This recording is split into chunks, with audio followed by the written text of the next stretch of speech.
Earlier today, Ty Lue was introduced as the 26th head coach in Clippers franchise history. Lue, of course, had previously coached in Cleveland for 4 seasons, winning a championship in 2016, and spent last season as an assistant on Doc Rivers' staff.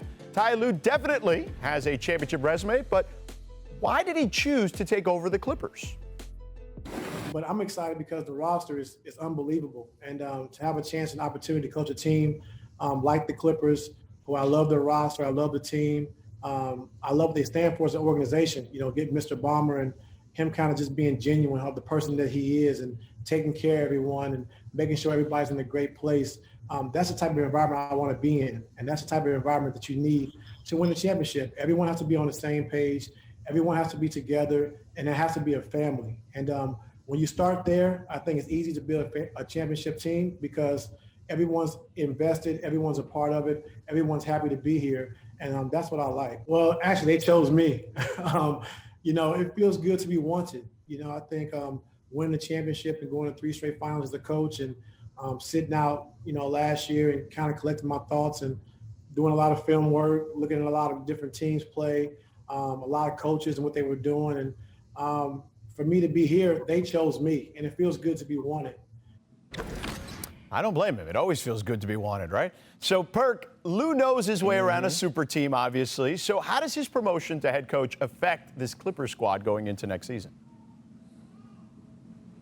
Well, Lue brings, he's a student of the game. He's a stud. He's a guy that doesn't show a lot of emotions on the sideline during the game. He lived by that motto that practices are for coaches and games are for players. Now, with that being said, I'm going to get straight to it. The pressure is on for the Los Angeles Clippers.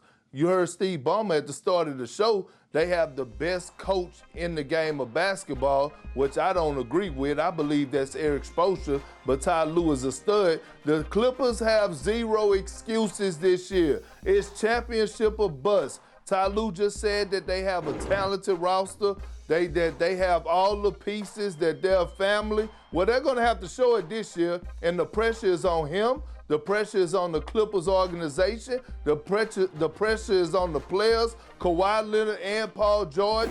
0 excuses. It's championship or bust. Look, Perk played for Ty Lue in Cleveland. I covered that Cavs team on a daily basis for years with Ty Lue as a coach. We both know he is an excellent coach, but he's got a problem here. And that problem is there's a disconnect on that roster.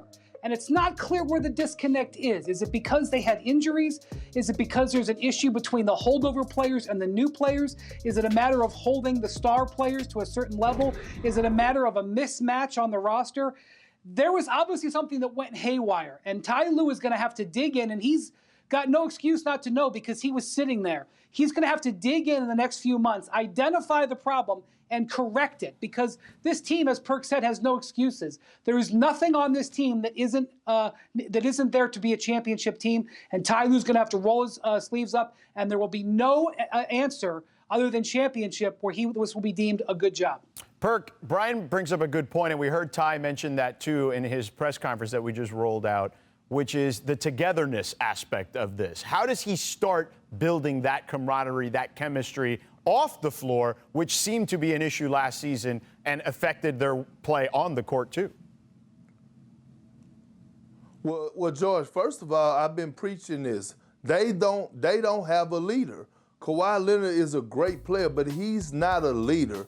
If I'm the Clippers, I am knocking at the door, the start of free agency, and trying to go get Rajon Rondo. That's who they need. They need a guy that's going to be able to hold them accountable on and off the court, a guy that's going to preach sacrifice, that's going to lose himself in the team. They got to have a leader. They got to go out there and get a true point guard that's going to put these guys on the floor in position to be successful. They lack leadership skills. Look, we've been hearing so many whispers come from out of that Clipper organization about Kawhi Leonard getting special treatment. Lue Will did what he did for us going to Magic City. When you're on a championship team, you don't have those type of problems. Yeah. We have never heard anything. The 2 teams that went to the finals this year, the Miami Heat and the Los Angeles Lakers, We didn't hear those type of problems coming out of the locker room. We didn't hear those type of whispers of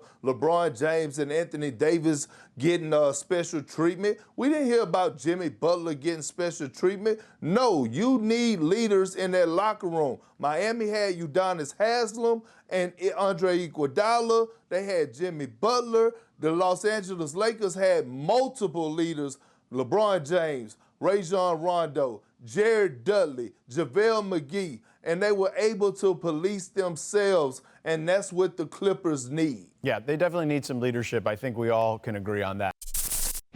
Thanks for watching ESPN on YouTube. For live streaming sports and premium content, subscribe to ESPN+.